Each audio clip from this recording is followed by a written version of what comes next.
أعوذ بالله السميع العليم من الشيطان الرجيم. بسم الله الرحمن الرحيم. Assalamualaikum warahmatullahi wabarakatuh. Diucapkan kepada yang berbahagia Ustaz Dr. Ahmad Mursyidi bin Mustafa, kepada yang berusaha Puan Pengurusi Gemah Nur Iman, Puan Hajar Rosniati Mansur, dan kepada semua AJK Gemah Nur Iman, dan juga kepada semua jemaah Gemah Nur Iman yang telah berada di dalam Google Meet untuk kuliah maghrib pada malam ini. Allahumma salli ala Sayyidina Muhammadin wa ala alihi wa sahbihi wasallam. Rabbi israh li sadri wa yassir li amri wahlul 'uqdatan min lisani yafqahu qawli. Syukur alhamdulillah, dengan izin Allah kita dapat bersama-sama lagi dengan Ustaz untuk meneruskan pengajian dan perkongsian ilmu kita bersama yang berbahagia Ustaz. Bagi memberkati majlis kuliah kita pada malam ini, marilah kita mulakan dengan bacaan Ummul Kitab yang akan dipimpin oleh yang berbahagia Ustaz. Al-Fatihah.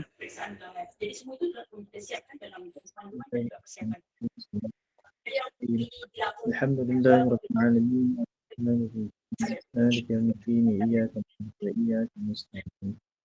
Ihdinas siratal mustaqim. Siratal ladzina an'amta 'alaihim ghairil maghdubi 'alaihim waladdallin. Amin ya rabbal alamin. Untuk tidak membuang masa, saya serahkan majlis ini kepada yang berbahagia Ustaz, dan semoga kita semua akan mendapat perkongsian ilmu yang barakah dan bermanfaat insya-Allah. Dipersilakan Ustaz. Assalamualaikum warahmatullahi taala wabarakatuh. Bismillahirrahmanirrahim. Alhamdulillahirabbil alamin. Alhamdulillah wa kafa. Wassalatu wassalamu ala asyrafil anbiya'i wal mursalin wa ala alihi wa sahbihi ajma'in. Subhanaka la ilma lana illa ma 'allamtana innaka antal alimul hakim. Rabbi yassir wa la tu'assir. Allahumma tammin bi ya arhamar rahimin. Allahumma shrah sudurana wa yassir umurana. Allahumma rabbana anzilna munzalan mubarakan wa anta muslimin.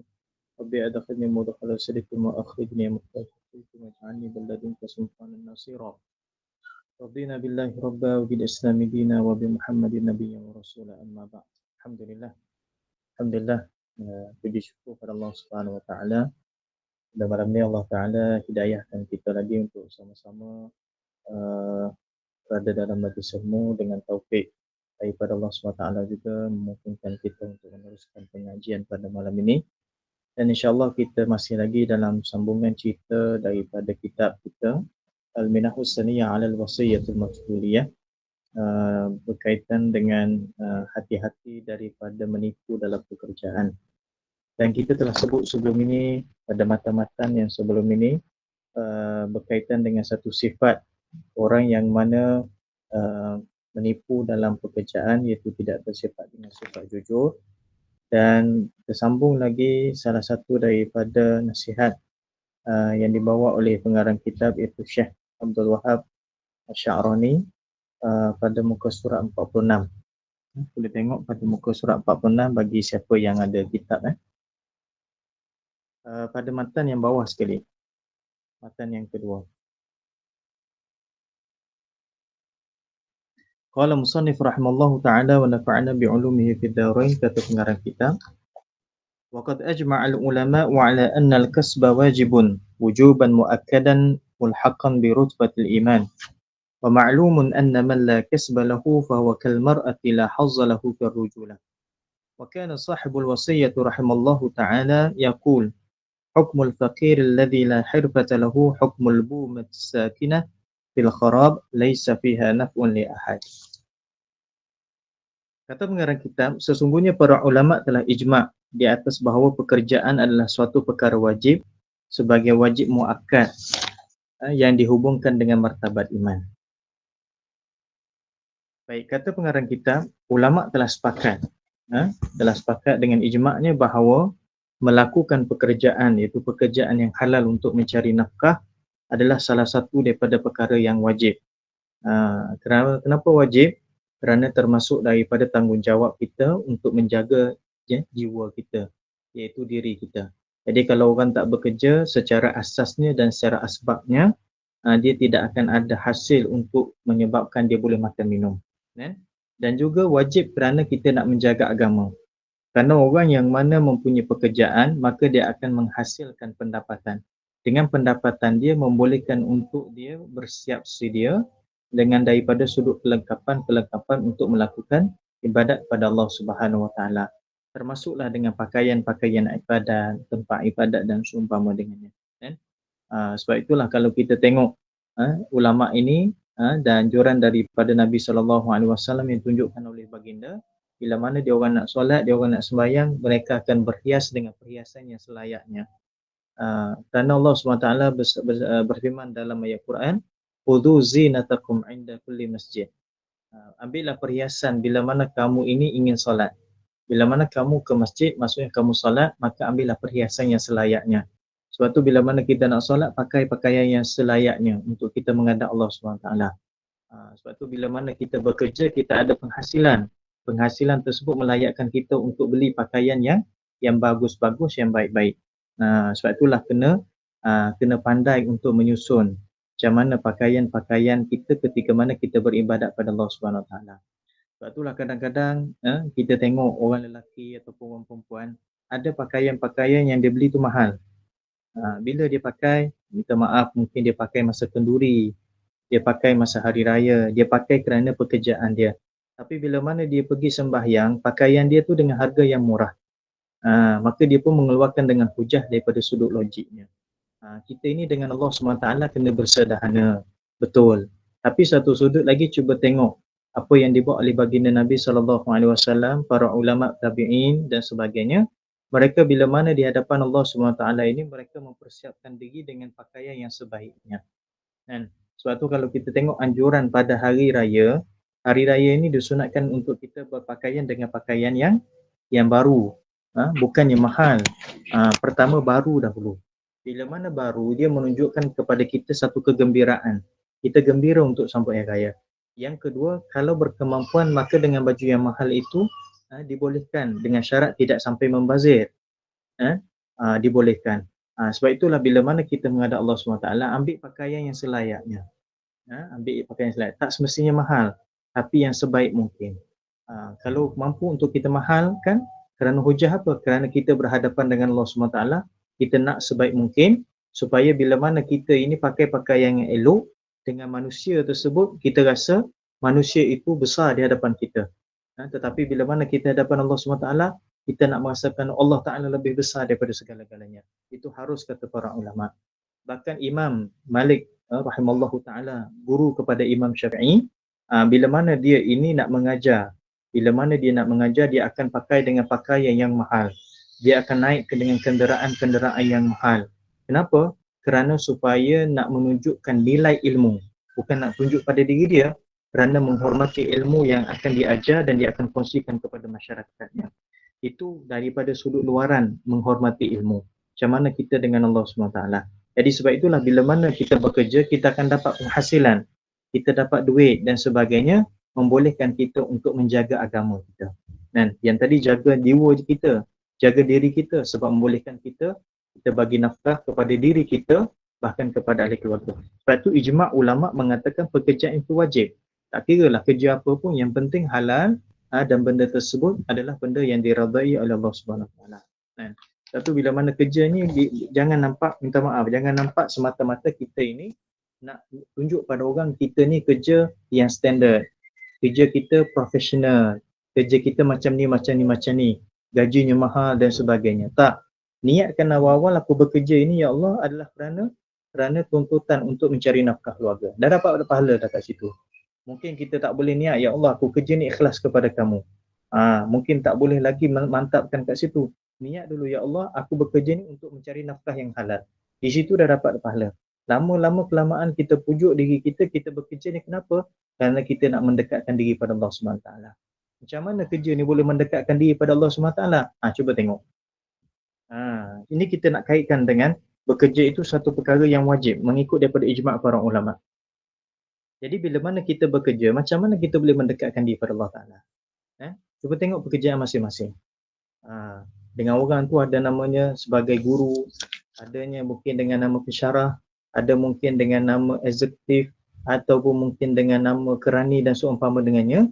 Bila mana bekerja, di sana dia latih diri dia untuk jujur dalam pekerjaan. Dia latih diri dia untuk jujur bila mana dia melaksanakan tugasan-tugasan dia. Perasan tak, satu hari demi hari bila mana kita latih untuk jadi jujur itu menyebabkan kita jadi orang baik. Bila mana kita jadi orang baik, kita tak nak buat benda yang tak elok. Ini menunjukkan bahawa orang tu dengan pekerjaan dia dekat pada Allah SWT. Jangan kata orang ni Allah Ta'ala ciptakan manusia untuk beribadat, kerja dia hanya duduk di masjid, sembahyang saja. Dengan baca Quran saja. Tak, jangan fikir macam tu. Itu adalah pekerjaan yang dinamakan sebagai ibadat khusus. Yang ibadat umum ini salah satu adalah kerja kita. Jadi bila mana kita bekerja, kita menyebabkan kita ni makin dekat pada Allah SWT, itu adalah hasil pekerjaan yang mana diradai oleh Allah SWT. Tapi kalau kita kerja, makin lama kita ni jauh dengan Allah. Macam mana jauh dengan Allah? Definisi kita jauh dengan Allah bermaksud makin lama kita bekerja, makin banyak masuknya urusan dunia dalam hati kita. Bukan urusan dunia sekeliling kita. Kita memang sibuk. Tetapi sampai masuk dalam hati. Macam mana kita bekerja-kerja untuk mendapat penghasilan atau menambah pendapatan untuk kita apa? Untuk kita buat harta-harta yang banyak. Sehingga menyebabkan kita lalai daripada urusan akhirat kita.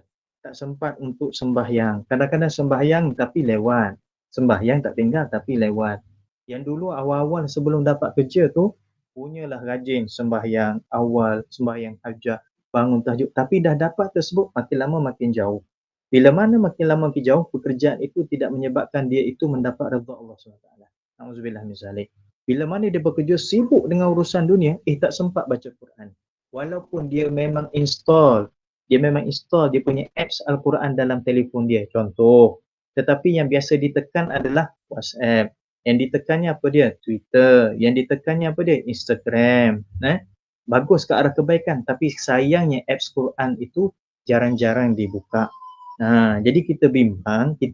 Itu contoh saja. Kita bimbang kalau pekerjaan kita yang keterlaluan sibuk tu, Quran tak sempat baca, sembahyang sunat pun boleh kira mungkin dalam seminggu hari cuti je mungkin sempat, ataupun sembahyang fardu makin lama makin lewat, kan?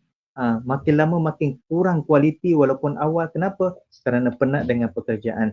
Jadi muhasabah kerja kita. Adakah kerja kita tu menyebabkan kita itu makin dekat pada Allah, ataupun kerja kita tu menyebabkan kita makin jauh kepada Allah Subhanahu Wa Taala. Jadi kalaulah pekerjaan tersebut menyebabkan kita makin dekat kepada Allah Subhanahu Wa Taala, maka itu yang dimaksudkan dengan itu dihubungkan dengan martabat iman. Itu kata pengarang kita. Bila mana kita ini makin lama makin dekat kepada Allah SWT, rupa-rupanya kerja itu menyebabkan kita makin lama makin cantik hubungan dengan Allah. Dari semua sudut, apatah lagi dengan manusia, maka di situ martabat iman kita makin cantik. Nampak tak? Sebab itu bila mana kita bekerja, sebenarnya kita mendidik iman kita. Bila mana kita bekerja, kita diasuh kadang-kadang untuk sabar dengan kerenah orang bawahan kita, dengan kerenah orang atasan kita. Jadi sabar itu menaikkan kita punya kedudukan, situasi itu menaikkan kedudukan kita ni makin lama makin sabar, yang menyebabkan kita makin lama naik martabat kedudukan iman kita. Itu sedar tak sedar. Dan kita jujur dalam pekerjaan kita, menyebabkan iman kita makin lama makin naik dia punya martabatnya. Sebab tu ijma' ulama' mengatakan bahawa pekerjaan itu adalah wajib, kan? Dan dimaklumi bahawa orang yang tiada pekerjaan baginya, maka dia seperti perempuan, tiada bahagian baginya dalam sifat kelelakian. Apa yang dimaksudkan dengan orang tersebut seumpama perempuan? Adakah perempuan ini adalah yang rendah martabat dia? Bukan.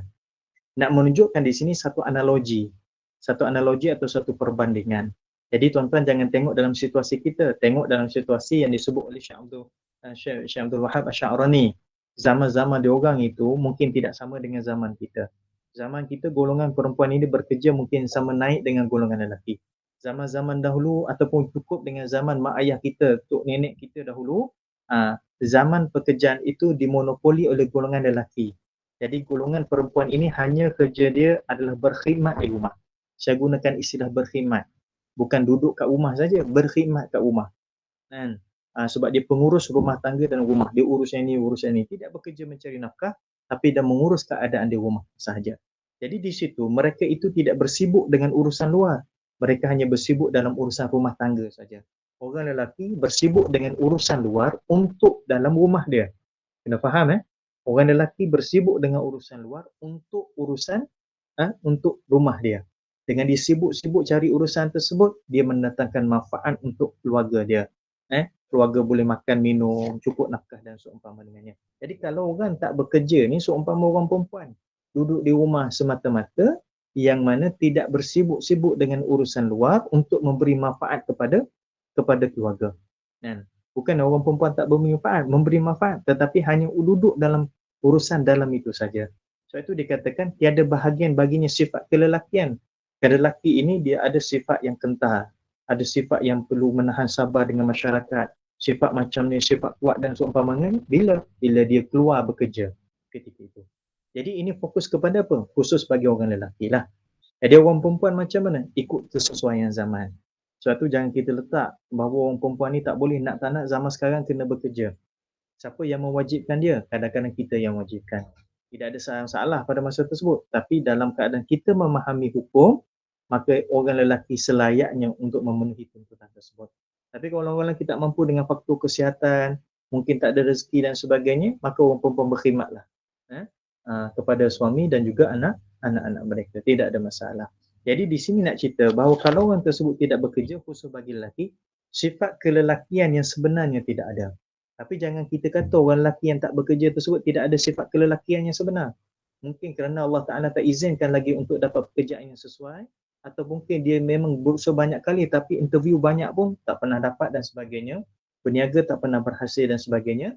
Jangan kita meletakkan hukum itu dengan cara yang senang, tetapi kita melihat pada sudut pandang diri kita. Itu maksudnya. Adalah tuan wasiat ini rahimallahu ta'ala. Siapa? Abu Ishaq Ibrahim Al-Matbuli, guru kepada Syekh Sya'rani ini. Dia kata apa dia? Hukum orang fakir yang tiada pekerjaan baginya seperti hukum burung hantu yang berdiami kawasan rumah. Tiada padanya manfaat untuk seseorang pun.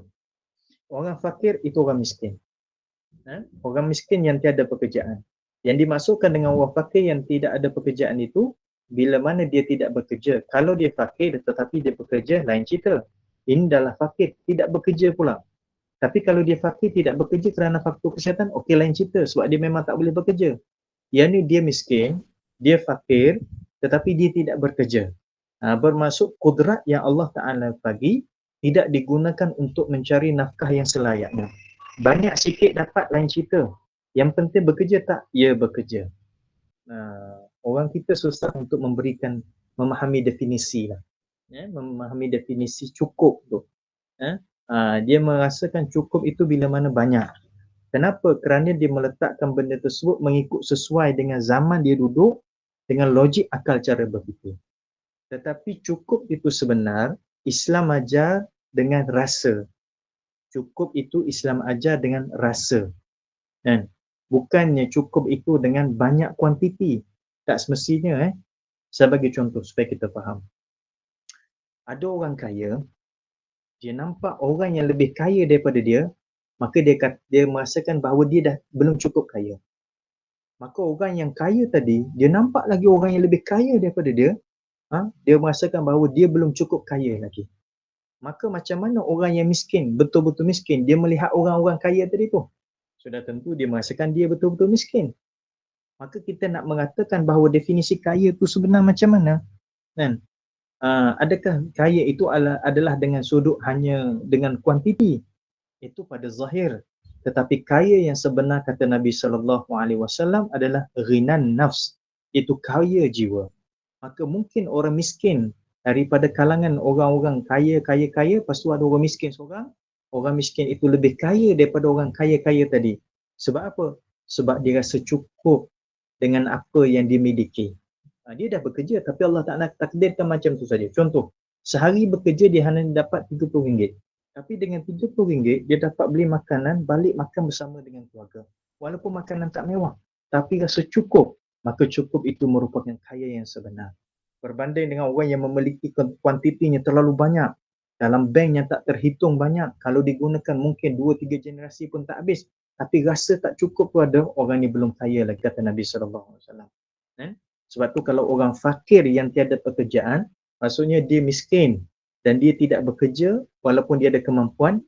Pengarang kita Syekh Al-Matbuli memberi gambaran, satu analogi, perbandingan seperti burung hantu yang duduk kawasan runtuhan.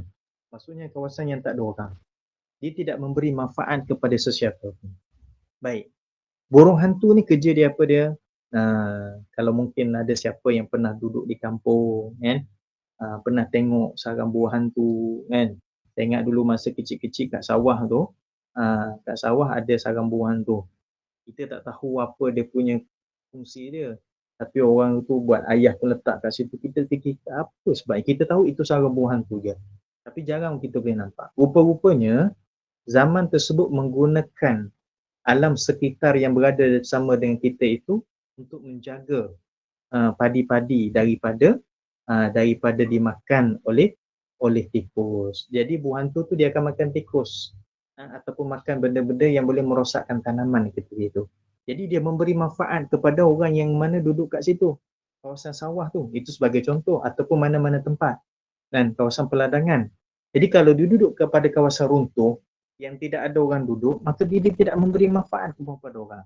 Maka sama juga dengan kita. Kita hidup biar kita ni memberi manfaat kepada orang. Dan kalau diistilahkan seumpama orang fakir yang tiada pekerjaan, dia tu adalah miskin. Dia tak boleh memberi manfaat sebab apa? Sebab dia miskin, dia tak ada duit untuk bagi pada orang. Tapi dalam masa yang sama, dia tak boleh bagi manfaat daripada sudut tenaga yang dia ada. Kadang-kadang orang tu miskin daripada sudut harta, tetapi dia tak miskin pun daripada sudut tenaga. Kadang-kadang dia orang tu miskin daripada sudut harta, tetapi dia tak miskin pun daripada sudut membantu orang. Jadi sekurang-kurangnya dia boleh memberi manfaat pada orang lain. Apatah lagi kalau dia tu tak miskin, dia ada duit, dia boleh bantu orang, bahkan dia itu ada tenaga, dia boleh membantu orang. Berapa banyak manfaat dia akan dapat di sisi Allah Subhanahu Wa Taala. Jadi di sini nak cerita bahawa pekerjaan itu satu perkara yang perlu dalam hidup kita. Maka bekerjalah. Cuma kerja kita dengan cara yang sesuai. Orang yang mengajar dengan cara yang mengajar. Orang yang mana bekerja dalam sektor kilang, industri, itu cara masing-masing. Yang penting pastikan kerja itu menyebabkan kita makin lama makin dekat pada Allah SWT. Dia rasa seronok. Jangan rasa seronok dapat gaji je. Jangan rasa seronok bila mana dapat anugerah kerja cemerlang saja. Jangan dapat rasa seronok bila mana dipujuk oleh majikan. Jangan rasa seronok bila mana kita dapat anugerah naik gaji, naik pangkat dan sebagainya. Jangan seronok itu saja. Memang itu seronok. Tetapi seronok yang hakikatnya, kita makin lama bekerja, kita makin lama makin dekat pada Allah SWT. Daripada sudut mana? Yang saya sebut tadi lah. Makin lama kita makin jujur. Kita makin jauh daripada maksiat. Makin lama ni kita makin amanah. Makinlah kita tidak ada sifat menipu dan seumpama dengannya. Pekerjaan kita adalah lurus untuk dapat redha Allah SWT yang menyebabkan kita kerja makin lama makin seronok. Ada orang kata duk buat kerja yang sama saja, tak boring ke?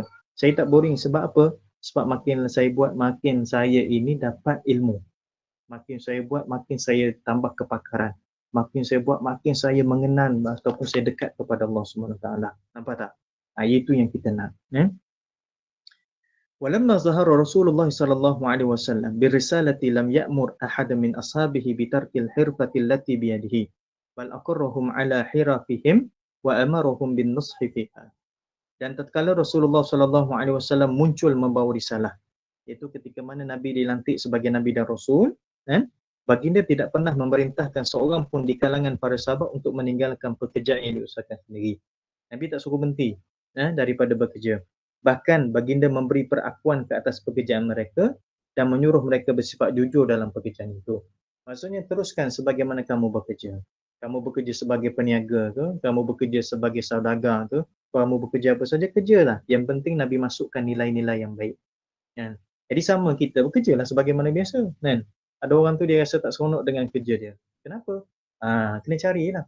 Punca dia apa? Mungkin salah satunya dia tidak memasukkan nilai-nilai yang baik dalam diri dia. Jangan duk cerita pasal integriti, minta maaf. Orang duk cerita pasal integriti ni, Islam dah lama dah masukkan cerita integriti.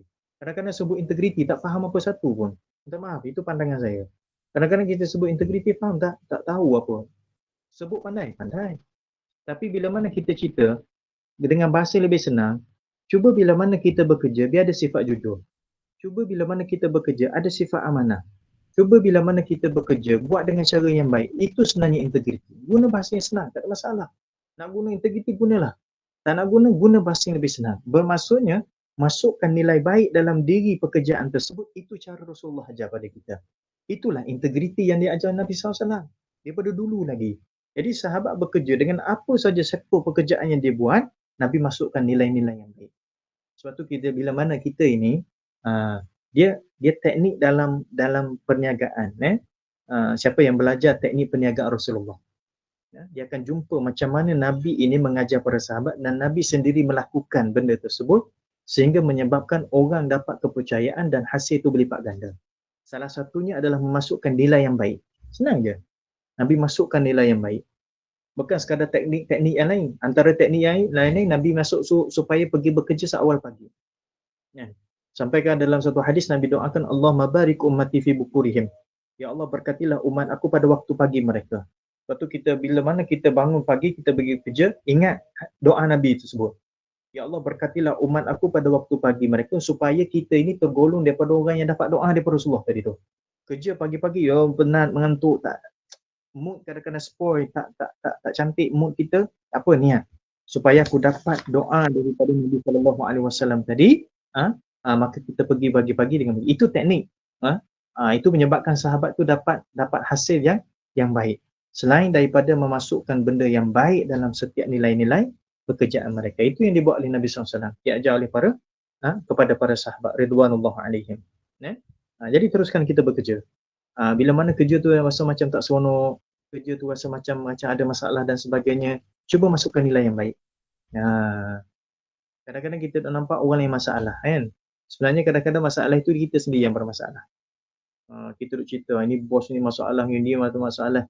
Cuba berhenti kejap dan muhasabah. Betul ke dia ada masalah? Ataupun masalah tersebut memang ada pada dia, tetapi dalam masa yang sama masalah pada diri kita yang top up masalah tu makin lama makin teruk. Sebab mata kita kadang-kadang kita memandang pada apa yang dia ada di hadapan. Jadi kita nampak salah orang di hadapan kita. Mata kita tidak memandang pada tubuh kita yang kita sendiri memandang kepada kesalahan kita. Tu nampak orang salah, orang tak pandai kerja, orang ni slow dan sebagainya. Rupa-rupanya benda yang sama ada pada diri kita. Sebab tu pekerjaan jadi tak seronok. Jadi masukkan nilai baik.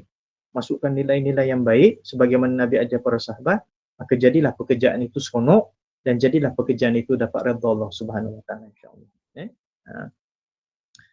Baik, wa kana qaddasallahu sirruhu yaqul al-kamilu man yusalliku an-nasa wa hum fi hirafihim la man ya'muruhum bi tarkil hirfah hatta yusallikahum fa innahu ma min amrin mashru'in illa wa yumkinu al-'arifu an yusila sahibahu ila hadratillahi ta'ala minhu bi khilafil umur allati lam tushra'.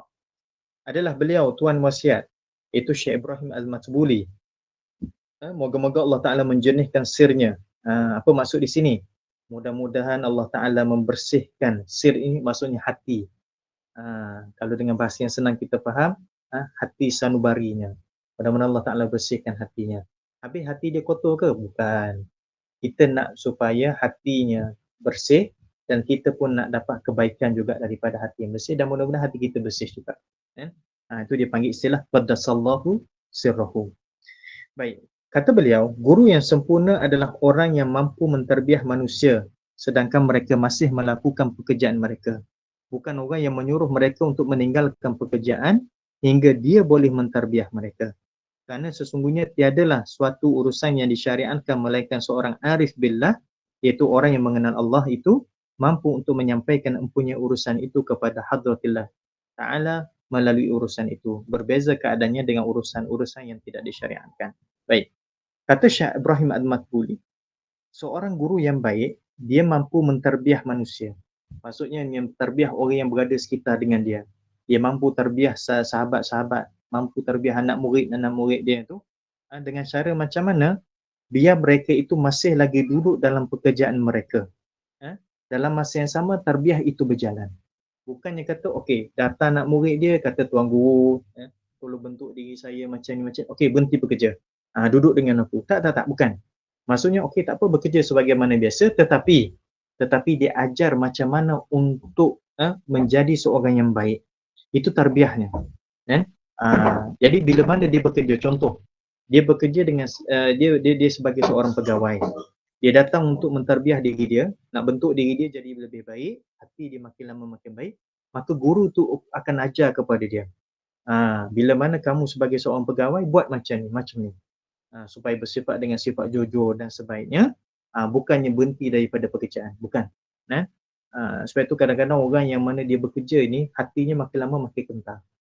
Kita duk nampak pengalaman kan, ya betul lah pengalaman kita, tapi sebenarnya daripada proses itulah Allah Ta'ala bentuk iman kita. Contoh, saya bagi contoh senang macam ni lah. Kalau anak kita diminta sesuatu perkara, anak kita minta dia nak sesuatu perkara, kadang-kadang kita tak bagi sebab apa? Anak kita minta nak benda ni tapi kita tak bagi sebab apa?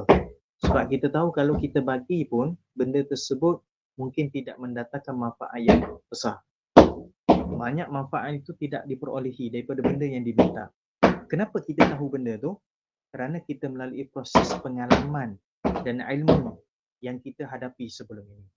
Maka sama juga, dalam kita bekerja tersebut, kerana pengalaman yang Allah SWT bagi kepada kita dengan tempoh yang lama, ataupun tempoh tak lama tapi pengalaman itu banyak, yang menyebabkan kita ini mampu untuk mentarbiah diri kita.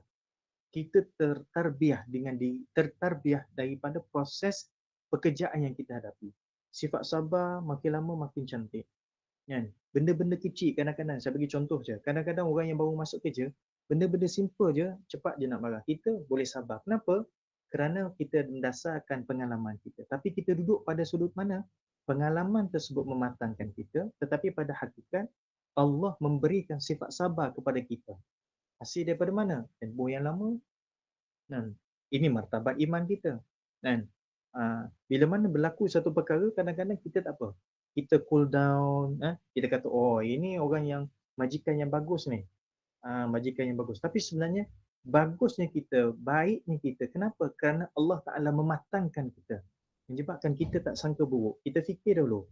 Tidak ada sifat al-ajalah. Disebut dalam satu hadis. Al-ajalatu minasyaitan. Sifat gopoh ini adalah daripada sifat syaitan. Kita tak bersifat dengan sifat macam tu. Kenapa? Kerana proses iman kita itu Allah Ta'ala bentuk. Melalui apa? Melalui pekerjaan. Maka guru yang baik, guru yang mentarbiah kita, dengan cara kita masih lagi duduk dalam alam pekerjaan kita. Dia tak suruh pun kita berhenti. Biarkan kita. Tapi dia proses dengan proses yang macam tu. Okey, lagi contoh. Yang nampak bila mana kita ni kadang-kadang orang jangan nampak bila mana kita nak jadi baik, kita kena berhenti daripada urusan seharian kita. Tak. Kadang-kadang kita memang kena duduk dalam keadaan macam tu. Seumpama kata Allahumma salli ala sayyidina Muhammad, Ibnu Athaillah As-Sakandari. Ini antara daripada ulama yang masyhur. Dia ada satu kitab, kita panggil kitab hikam tu. Kitab hikam karangan Ibnu Athaillah As-Sakandari. Dia kata bila mana Allah Ta'ala letakkan kita pada sesuatu tempat, ini lebih kurang mafhum perkataan beliau, itu adalah yang terbaik sekali yang Allah Ta'ala letak. Kadang-kadang Allah Ta'ala letak kita ni jadi seorang businessman. Sebenarnya itu yang terbaik untuk kita. Untuk apa? Untuk kita ni dekat pada Allah SWT. Dan bila mana kita ni Allah Ta'ala letak pada kedudukan, contoh kita jadi seorang macam ni, kita jadi seorang yang macam ni, sebenarnya itu yang terbaik yang Allah Ta'ala nak bagi kita. Bila mana benda tersebut, bila mana kita duduk dalam alam tersebut, kita ini tidak jauh daripada Allah. Dengan salah satunya kefarduan yang Allah Ta'ala fardukan kepada kita, kita boleh buat. Maka kekallah duduk dalam keadaan macam tu. Melainkan kalau kita duduk pada satu tempat yang menyebabkan kita ini jauh daripada Allah, bekerja tapi makin lama makin jauh pada Allah SWT, maka pekerjaan tersebut tidak mendatangkan manfaat akhirat untuk kita. Jadi sebab itulah kadang-kadang guru itu membentuk kita melalui proses kedudukan kita dalam pekerjaan kita. Bukan dimaksudkan guru ni guru kat sekolah. Guru dalam konteks ini adalah guru yang mentarbiah, mendidik hati kita. Mentarbiah, mendidik hati kita. Allahumma salli ala sayyidina Muhammad. Ada kenalan dia menceritakan pengalaman dia duduk dalam satu institusi pekerjaan, tekanan dia dengan majikan dia. Tapi bila mana dia rujuk pada guru dia kata macam mana? Jangan mendoakan kecelakaan kepada majikan sebab dia pun sama-sama Islam. Takut nanti Allah Ta'ala mendatangkan yang lebih buruk daripada apa yang kita alami sekarang. Jadi yang bos kita tu tukar pada tempat lain, lepas tu datang bos tu yang lebih teruk lagi. Habis nak doa macam mana? Doalah supaya Allah Ta'ala menyelesaikan masalah yang dihadapi ini dengan cara yang baik untuk kita. Ini cara guru mendidik. Saya dengar Masya Allah. Itu cara guru mendidik kita, maksudnya kita rasa Alhamdulillah, itu salah satu cara yang terbaik. Kerana sesungguhnya tiadalah suatu urusan disyariatkan melainkan seorang arif billah. Arif billah satu istilah yang pernah kita jumpa sebelum ni, iaitu seorang yang mana mengenali Allah. Dia tu orang yang mana melalui proses dia mengenali Allah Ta'ala dengan pengenalan yang baik. Habis kita ni orang yang kenal Allah ke, kita kenal Allah Ta'ala tapi belum lagi pada tahap yang baik. Kenapa? Kadang-kadang kita ni buat satu benda kita nampak kita lah yang buat. Kadang-kadang bila mana kita buat satu benda kita nampak sebab. Kita tidak nampak Allah Ta'ala segala-galanya. Lepas daripada tu baru kita ingat, ini kurniaan Allah. Ini ujian Allah. Sebelum tu tak nampak kan. Itu kita tak masuk golongan arif billah lagi tu. Sebab kita masih lagi lalai. Makan ubat, Alhamdulillah. Sebutnya Alhamdulillah. Sihat makan ubat ni. Kita tidak menampakkan 100% pada Allah. Kita nampak ada sikit juga kesan tu daripada ubat. Memang usaha tu kena ada. Tetapi kita kadang-kadang tak menampakkan dengan cara yang solid. Jadi kalau arif billah, semuanya dia menampakkan Allah Subhanahu Wa Taala. Jadi arif billah ini orang yang mana mengenali Allah Ta'ala, yang betul-betul ma'rifatullah, dia mampu menyampaikan empunya urusan itu kepada hadratillah, balik urusan tersebut. Jadi orang yang mengenali Allah SWT, orang yang betul-betul kenal Allah SWT, bila mana dia terbiah kita, dia bawa kita tersebut dalam dunia kita, pekerjaan kita, yang menyebabkan kita makin dekat pada Allah Ta'ala. Ini betul-betul orang yang hebat ni. Betul-betul guru yang hebat. Jadi kalau tuan-tuan jumpa guru yang macam ni, peganglah. Hiduplah bersama dengan nasihat-nasihat dia. Rujuklah beliau. Supaya apa? Supaya benda ini menyebabkan kita ini makin lama makin dekat pada Allah Ta'ala. Tanpa kita meninggalkan alam pekerjaan kita. Pergi pagi balik petang. Kadang-kadang pergi pagi balik malam. Tak apa. Tapi dalam proses sepanjang itu, kita makin lama makin cantik urusan kita dengan Allah SWT. Kenapa? Kerana kita ditarbiah oleh guru kita. Dan guru kita ni ada satu sifat dia panggil arif billah. Itu yang betul-betul mengenal Allah SWT. Tentu kadang-kadang kita rujuk pada dia, kita kata saya ni ada masalah macam ni, dia kata tak apa, sabar, cuba buat macam ni, cuba buat macam ni. Kadang-kadang simple saja perkataan dia tapi menyebabkan kita ni tersentap hati. Last kali kita kata betul juga kan. Last kali kita buat itu dah atas dasar apa? Atas dasar kita itu telah diterbiah dengan cara yang baik. Gurunya dengan cara guru, majikan dengan cara majikan, staff dengan cara ikutlah apa saja pekerjaan yang kita alami, itu biarlah kita tu mendekatkan diri pada Allah Subhanahu Wa Taala. Jangan terlalu nampak dengan gaji kita, walaupun gaji itu perlu. Jangan terlalu nampak dengan pangkat. Walaupun pangkat itu keperluan dalam pekerjaan. Tapi jangan benda tersebut menyebabkan kita lemas ataupun kita hanyut dalam istilah terlalu mengejar perolehan atau gaji atau pangkat yang kita nak. Silakan. Tapi kalau kita nampak benda tersebut makin lama kita kejar, makin lama kita bagus dengan Allah Ta'ala, silakan. Ataupun dengan cara yang paling senang sekali, kalau guru-guru dalam membentuk hati kita, dia kata bekerjalah sebagaimana yang disuruh. Atau dengan bahasanya, file major kata macam tu, buatlah. Portfolio kita tahap macam tu, maka buatlah. Sampai masa Allah Ta'ala takdirkan kamu itu naik pangkat, maka pangkat kamu akan naik. Sampai masa bahawa kamu itu akan naik gaji, maka gaji kamu akan naik. Maka sebab itulah kita duduk dalam keadaan makin lama makin dekat pada Allah Ta'ala. Bukannya makin lama kita ni makin serabut, makin lama makin terbeban dan sebagainya, tidak. Berbeza keadaannya dengan urusan-urusan yang tidak disyariatkan. Itu perkara yang mana tidak termasuk daripada urusan syariat Allah Subhanahu Wa Ta'ala. Wa kana yaqulu al-mu'minu al-muhtarifu akmalu 'indi min al-majadhib min masyayikh az-zawaya alladhina ya'kuluna bidinihim wa laysa biyadihim hirfatun dunyawiyatun ta'ifuhum an sadaqatin nasi wa awsakhihim.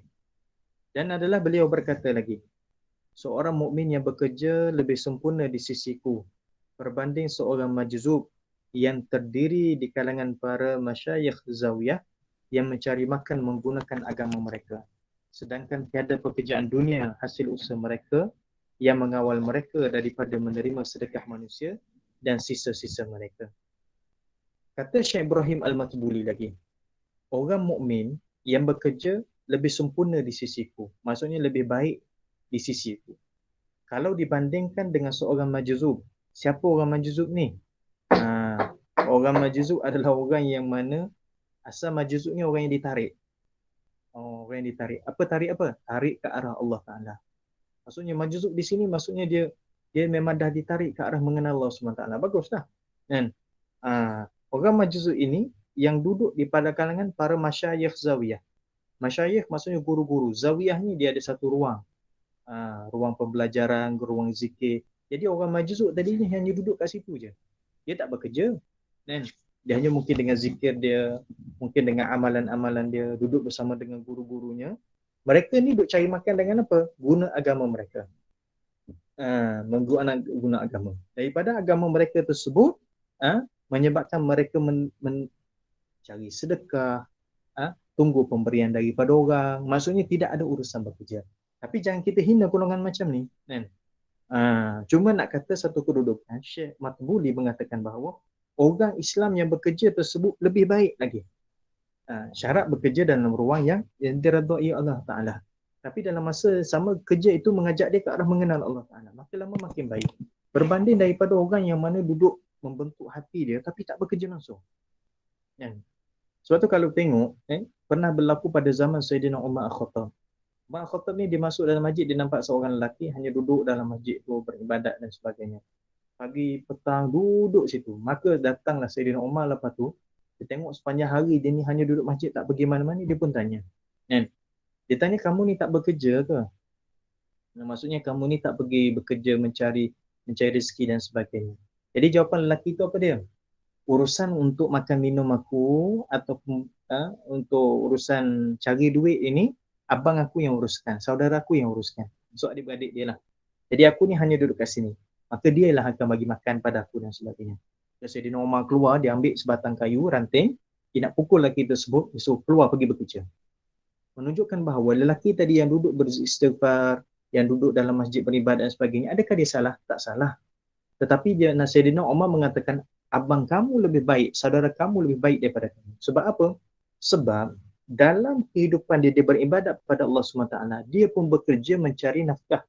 Mencari nafkah tersebut salah satu daripada perkara yang baik juga. Jadi kalau ada orang yang duduk tak bekerja langsung beribadat, jangan kita hina mereka. Tetapi kalau dibandingkan dengan orang yang bekerja, dalam masa sama kerja dia bagus dan dia tu makin lama makin baik, maka orang tersebut lebih baik daripada orang yang mana tidak bekerja. Walaupun orang itu hanya ibadat semata-mata. Tapi janganlah kita hina orang tu tak pergi kerja dan sebagainya. Mungkin dia tak pergi kerja sebab apa?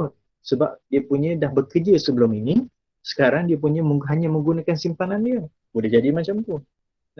Maksudnya dah habis dah tempoh pekerjaan dia. Mungkin kita kata dengan istilah orang pencen, orang yang dah bersara dan sebagainya. Sebab tu jangan cepat menghukum. Jangan cepat menghukum, tetapi kita melihat pada sudut diri kita. Jadi sebab tu kalau ada kerja lah, yang penting kerja dapat Allah SWT. Tapi kalau kita kata faktor umur tak memerlukan kita bekerja, kita nak bersibuk-sibuk dengan hanya urusan akhirat kita, nak qada balik apa yang mungkin kita tak sempat buat. Bukan nak qada benda yang wajib, mungkin nak qada ibadat-ibadat yang sunat dan sebagainya. Dulu kurang baca Quran, sekarang nak lebihkan baca Quran. Mungkin kita dah habis dengan masa pencen kita dan sebagainya. Okey, tak apa, tidak ada masalah. Sebab kita dah ada hasil kita. Mungkin dah dapat pencen ataupun dah dapat EPF dan sebagainya. Tak apa, tak ada masalah.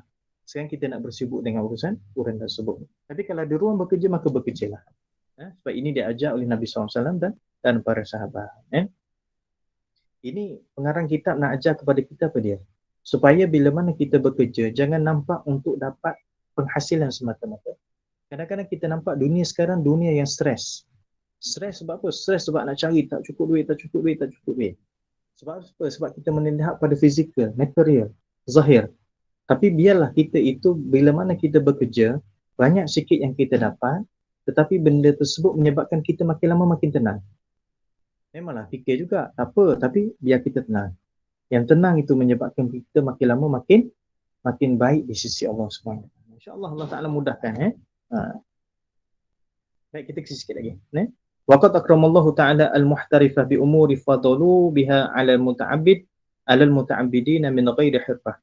Sesungguhnya Allah SWT telah memuliakan golongan yang bekerja dengan beberapa perkara yang mengangkat kelebihan mereka ke atas golongan abid yang tidak mempunyai pekerjaan. Orang yang bekerja, satu sudut Allah Ta'ala angkat kemuliaan mereka berbanding daripada golongan abid. Abid ni apa dia? Iaitu ahli ibadat. Orang yang ibadat dia kerja dia tapi dia tak bekerja dan tak cari nafkah dan sebagainya. Kerjanya hanya buat ibadat semata-mata. Mana kelebihannya? Yang pertama, al-awwal, anna a'mala ahadihim lahu liqaunihi ya'kulu min kasbihi la min sadaqatin nas wa awsaqihim. Sesungguhnya pekerjaan seseorang di kalangan mereka adalah untuk dirinya agar dia dapat makan daripada hasil kerjanya, bukan daripada hasil sedekah manusia dan sisa-sisa mereka.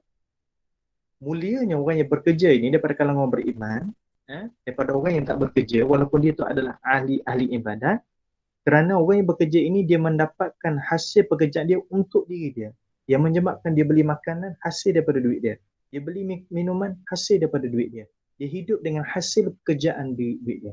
Nabi sebut dalam satu hadis yang mafhumnya bahawa mulianya seorang itu yang bekerja menggunakan kudrat dia, maksudnya bekerja menggunakan hasil daripada kekuatan yang Allah SWT bagi. Jadi hasil yang dia dapat, hasil dari pekerjaan dia tu adalah benda yang dipuji di sisi Allah SWT. Sebab tu kita bekerja ini yang menyebabkan kita ini tidak ada sifat meminta-minta. Islam menegur golongan yang meminta-minta. Jadi kalau kita meminta-minta, ingat ada teguran dalam agama. Tapi kalau orang meminta-minta, jangan kita hina dia. Ini kena faham jangan kita orang datang kita minta, orang minta dengan kita hina pula. Itu dalam Islam berdosa. Apatah lagi kita bagi lepas tu kita merendah-rendahkan dia, lagilah berdosa. Sebab ditegur dalam agama orang yang sedekah wa yattabi'uhu azza, dan diikuti dengan menyakitkan hati orang tersebut ataupun dengan fizikalnya. Dah bagi sedekah, bagilah, mulut senyap. Jangan kata apa, kalau tak nak bagi tak baik tak payah bagi. Suatu kalau ada orang meminta-minta, jangan kita menghina. Tapi kalau kita sendiri nak meminta-minta, hati-hati. Islam itu mengajar kita ada teguran bagi orang yang meminta. Jadi orang yang bekerja ini, dia tidak ada bersifat meminta-minta. Sebab apa? Sebab dia akan dapat perolehan, dapat hasil daripada pekerjaan dia yang menyebabkan untuk saraan diri dia dan keluarga dia. Itu yang pertama, mulianya orang macam ni. Al-thani, yang kedua, adamu da'wahul ilma wa takabburihi 'alal jahilin fayashhadu haqarata nafsihi wa ta'zima ghairihi. Kedua, tiada dakwaan mempunyai ilmu dan sombong ke atas orang-orang jahil, maka dia menyaksikan kehinaan dirinya serta memandang mulia orang lain. Orang yang bekerja ni sampai satu ketika Allah Subhanahu Wa Taala bentuk dia itu menghilangkan diri dia supaya rasa sombong. Perasan tak? Bila mana kita duduk dalam, cuba bayangkan siapa yang pernah bekerja atau siapa yang duduk dalam pekerja sekarang, perasan tak Allah Ta'ala satu sudut, dia cuba menunjukkan ada orang yang lebih hebat daripada kita. Nampak tak? Kita rasa dah kita hebat dah, kita dah ada dengan pangkatnya, kedudukan kita. Tapi bila mana kita jumpa orang ni, orang ni hebat lagi daripada aku. Di situ sebenarnya Allah Ta'ala nak menundukkan sifat sombong kita. Nak latih kita ni supaya tidak ada sifat sombong. Nak menjatuhkan ego kita. Sebab bila mana kita bekerja, kita akan duduk bersama dengan orang. Berbeza dengan ahli ibadat yang tak bekerja. Kerja dia ibadat semata-mata. Dia tidak akan uji. Dia tidak akan diuji bersama dengan orang. Jadi kekentalan dia tu mungkin kurang. Ataupun mungkin daripada sudut dia ini, nak mengurus sesuatu perkara tu mungkin dia tak tahu. Kemungkinan.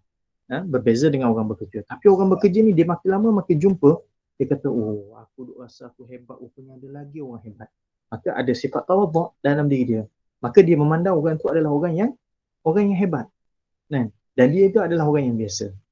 Last sekali dia rasa macam mana? Minta maaf, mungkin dengan dia ada pelbagai gelaran, pelbagai kita kata pangkat dan sebagainya, atau mungkin memang harta dia banyak, tapi dia tidak merasakan bahawa dia lebih. Saya bagi contoh. Allahumma salli ala Muhammad. Kalau tuan-tuan kita ada satu pangkat, pangkat ni orang mulia. Orang muliakan kita. Tapi bila mana kita pergi satu tempat, yang orang tak kenal kita, adakah kita akan dapat kemuliaan ataupun penghormatan yang sama? Jawapan dia belum tentu kita akan dapat. Dan boleh jadi memang kita tak akan dapat langsung. Sebab apa? Sebab orang tak kenal pun kita. Bagi contoh. Mungkin orang yang kenal saya, dia akan panggil lah saya ustaz. Tapi contoh kalau saya pergi pada tempat yang orang tak kenal, orang tak panggil ustaz saya. Orang tak panggil pun saya ustaz. Sebab apa? Sebab orang tak kenal saya. Okey, lagi contoh. Kalau kita dalam beg kita ada 5,000. Kita bawa satu beg. Posh bag dia, apa saja beg tu. Dalam beg kita ada 5,000. Nampak rasa macam kaya kan? Tapi ada tak orang tahu bahawa kita bawa 5,000? Orang tak tahu kan? Maka sama juga. Pangkat kita, orang tak tahu. Harta kita, orang tak tahu. Kemuliaan pada diri kita, orang tak tahu juga. Maka ketika itulah kita akan merasakan kita biasa-biasa saja. Bahkan kalau sekiranya kita ada orang yang orang tahu pun, cuba tengok pada satu ketika bila mana, minta maaf ni contoh, bila mana kita dah berhenti bersara dengan namanya pencen dan seumpama dengannya, benda tersebut dah habis dah. Dah zaman kita dah habis dah pada masa tersebut. Baik, kita dapat keistimewaan kemuliaan yang sama tak? Kita tak dapat. Maka kalaulah kita boleh fikir pada awal lagi, maka pekerjaan tersebut sebenarnya telah menyebabkan kita jadi orang yang tawaduk. Kita hilang sifat sombong. Bukan hilang sepenuhnya, mungkin ada, tetapi tidak sesombong awal-awal sebelum daripada kita diuji oleh Allah Subhanahu Wa Taala. Jadi dia nampak diri dia adalah hina, maksudnya dia ni tak ada, dia orang biasa-biasa. Aku biasa je, tak nampak apa, orang lain lebih mulia daripada aku. Bukan nak daripada sudut cakap, tapi nak supaya rasa. Kita ni kita cakap-cakap tapi rasanya lain. Tak, kita nak rasa dalam. Rasa dalam tu betul-betul kita rasa kita ni tak ada apa-apa. Orang lain lebih hebat lagi bagi orang lain lah. Sebab apa? Yang saya ni Allah Ta'ala bagi pinjam je. Ini je saya ada kan. Supaya menunjukkan bahawa dia ni ada sifat-sifat yang tawaduk. Hasil daripada pekerjaan yang dilakukan. Baik, saya berhenti kat situ. Ada 4 sebenarnya berkaitan dengan kelebihan orang yang bekerja tadi dibandingkan dengan orang yang tak bekerja, walaupun orang yang tidak bekerja itu adalah ahli ibadat.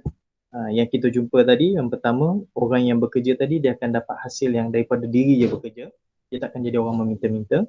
Yang kedua, dia akan menyebabkan lama kelamaan Allah Ta'ala akan masukkan dengan sifat tawaduk, nak buangkan sifat sombong dia, dan akan datang sifat rendah diri pada diri dia. Maka bekerjalah dengan pekerjaan tersebut menyebabkan kita dekat pada Allah SWT. Kalau rasa macam tak cantik lagi, ubah. Jangan ubah pekerjaan lagi. Kalau pekerjaan tu baik, jangan ubah pekerjaan lagi. Jangan ubah posisi pekerjaan kita. Ubah diri kita. Ubah diri kita supaya apa?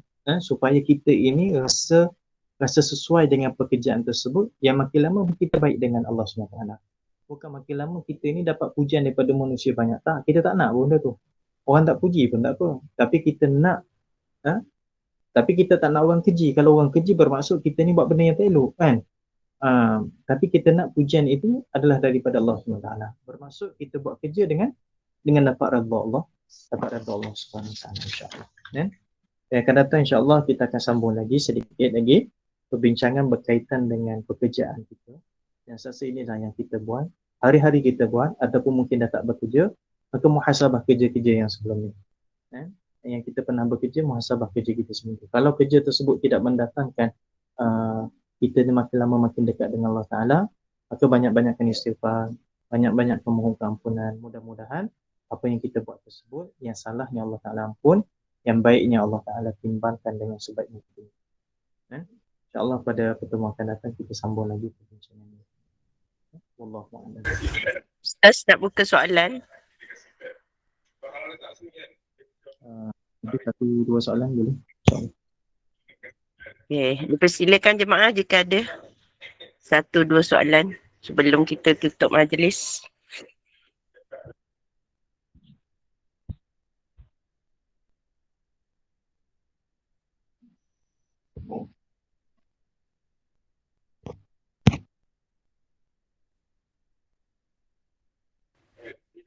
Rasanya tak ada Ustaz.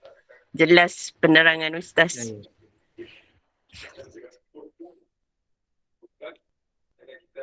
Sekejap Ustaz, saya tengok dekat chat.